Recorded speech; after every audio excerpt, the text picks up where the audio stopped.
सभामुख महोदय, म प्रदेश नम्बर 1 को आर्थिक वर्ष 77-78 को बजेटको विनियोजन विधेयक अन्तर्गत भूमि व्यवस्था, कृषि तथा सहकारी मन्त्रालयमा निर्दिष्ट गरेको शीर्षकहरूको छलफलमा सहभागी भइरहेको छु।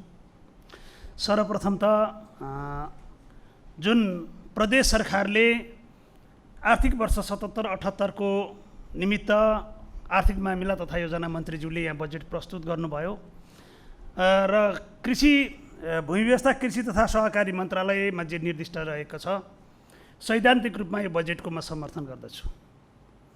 सत्तारूढ सांसद हुनका नाताले र राजनीतिक सैद्धान्तिक हिसाबले यसलाई समर्थन गर्नु मेरो कर्तव्य ठानिरहेको छु र म त्यसलाई गर्न चाहन्छु। तर अलिअलि मलाई विडम्बना लागिरहेको छ। हामी 77-78 को बजेटमा जुन यहाँ प्रस्तुत हुँदैछौँ, मन्त्री, राज्य मन्त्री र सचिवहरू र योजना शाखाका कर्मचारीहरू सत्तापक्ष हुने र सांसदहरू सबै प्रतिपक्ष हुने जस्तो घटनाक्रमहरू जुन देखिरहेको छ, मलाई दुःख लागिरहेको छ। यो किन भइरहेको छ?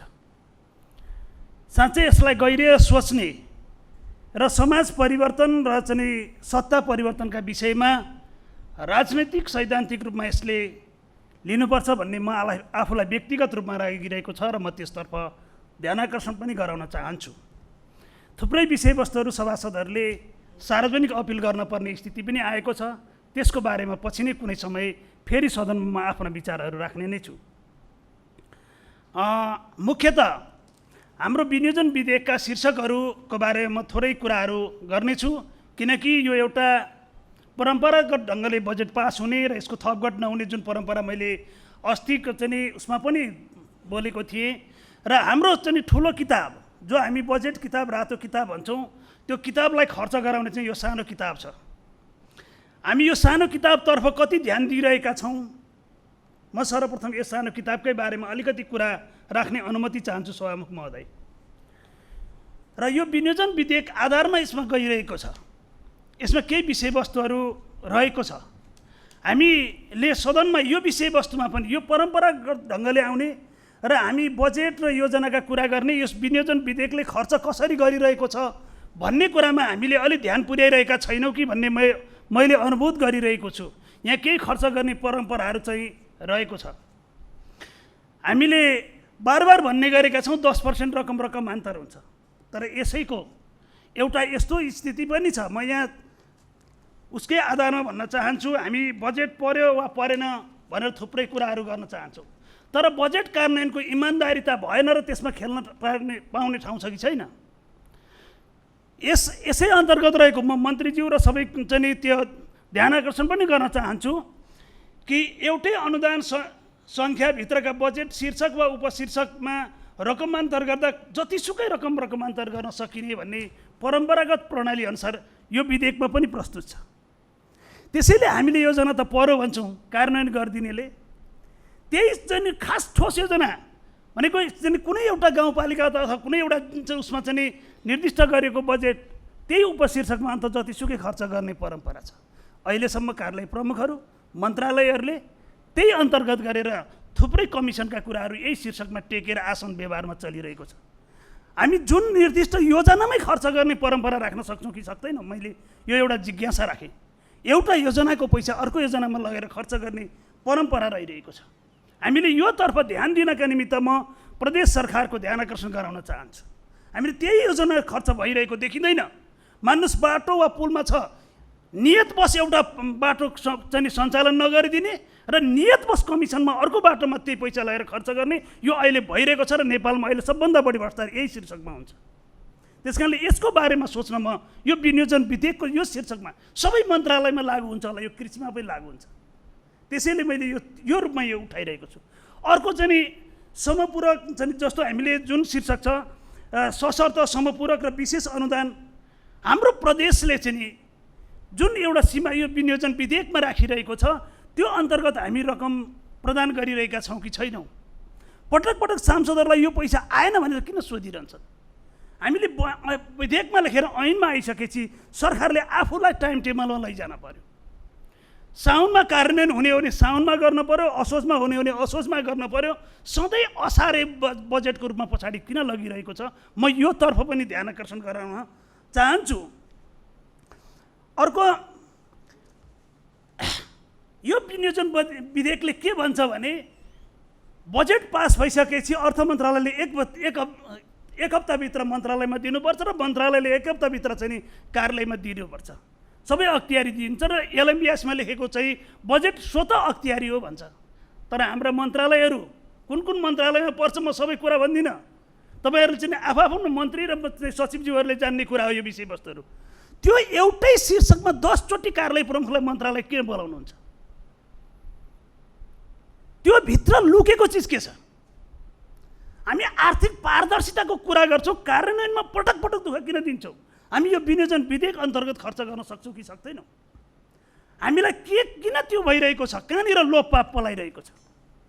यो स्पष्ट देख्न सकिन्छ हरेक चिजहरूमा। त्यसैले म भन्न चाहन्छु, यहाँ जे जस्ता विनियोजन विधेयकका प्रश्नहरू आइरहेका छन्, यसलाई सच्याउन पर्ने ठाउँमा सच्याउने र कार्यान्वयन गर्ने ठाउँमा हाम्रा मन्त्रीज्यूहरू सचिवज्यूहरू इमान्दारपूर्वक चाहिँ तपाईँ आफूलाई इमान्दारको कसीमा उठ्याउनु भयो भने सबै योजना कार्यान्वयन हुन्छन्।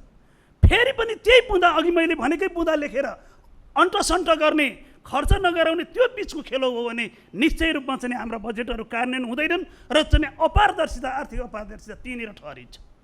त्यसैले मैले पहिलो कुरो विनियोजन विधेयकमाथि यो जुन हामीलाई गाइडलाइन्स हो, जुन हाम्रो चाहिँ मार्गदर्शन हो, यसको बारेमा मैले यहाँको समक्ष यो राख्न उपयुक्त हुन्छ भनेर यस कृषिकै शीर्षक अन्तर्गत मैले यो विषयवस्तुलाई यहाँहरूको बिचमा प्रस्तुत गरेँ।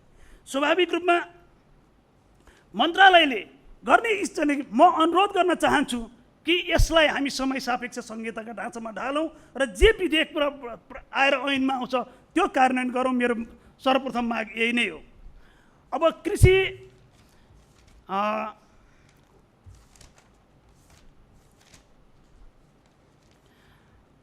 भूमि व्यवस्था कृषि तथा सहकारी मन्त्रालयको कुल बजेट 3 अर्ब 83 करोड 16,33,000 रुपियाँ देखिन्छ, जो मन्त्रालय आफैले 1 अर्ब 35 करोड 20 लाख गर्छ र अरू विभिन्न उसका कार्यालय निर्देशनालय मार्फत गर्ने देखिन्छ।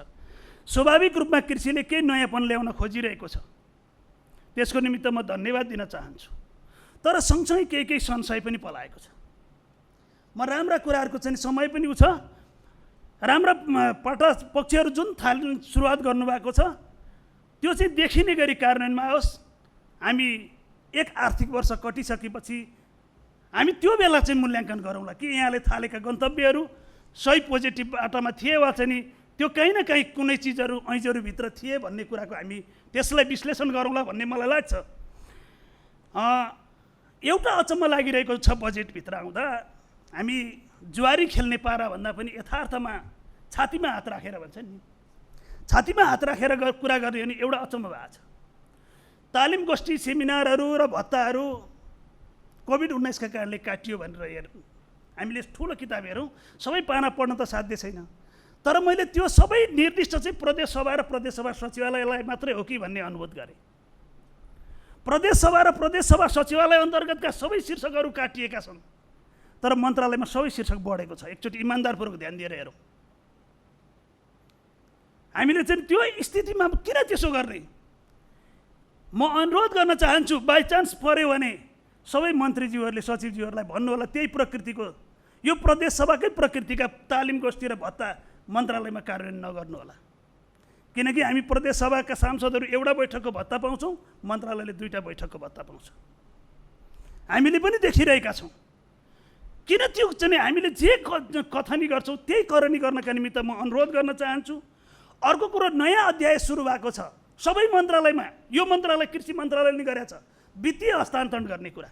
यो नयाँ हो, यो चोटिको बजेटमा नयाँ आयाम हो यो। तर यो समानुपातिक र बजेट भाषण आएको अनुसार छैन। सबै स्थानीय तहलाई चाहिँ फलफुल नर्सरी राख्न भनियो, त्यहाँ भेदभाव छ।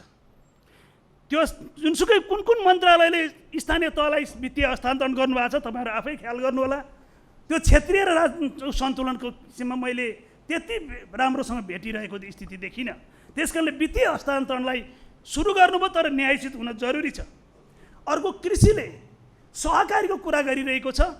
यो हिजोको झोले किसान बन्छ कि मलाई पिर लागिरहेको छ। हाम्रो सहकारी ऐनलाई कार्यान्वयन गर्नका निमित्त मन्त्रालयले केही चासो राखेको छैन। सूचीकृत गर्ने कुराहरू तपाईँ चाहिँ नि विनियममा आएका चाहिँ सहकारीहरूलाई खारेज गर्ने कुरा, नियमन गर्ने कुराको सुरु भएको छैन। अनुदानको कुरा हामी राखिरहेका छौँ। सहकारीलाई अनुदानमा लैजाने र चाहिँ उत्पादन र वितरणमा सहकारी ल्याउने कुरा एउटा समाजवादी कार्यक्रम हो। सैद्धान्तिक रूपमा यो ठिक छ, सैद्धान्तिक रूपमा मैले विरोध गर्न खोजेको होइन, तर कार्यान्वयनको सवालमा भने यो जटिलता छ। एउटा कुरा। अर्को कुरो, सहकारी सबै स्थानीय तह र सबै जिल्लामा छैनन्। कृषि हामीले चाहिँ थुप्रै किसिमका सहकारी छन्। कृषि सहकारी अन्तर्गत नै जाने होला कृषि पशुलाई, त्यो स्थिति देखिँदैन।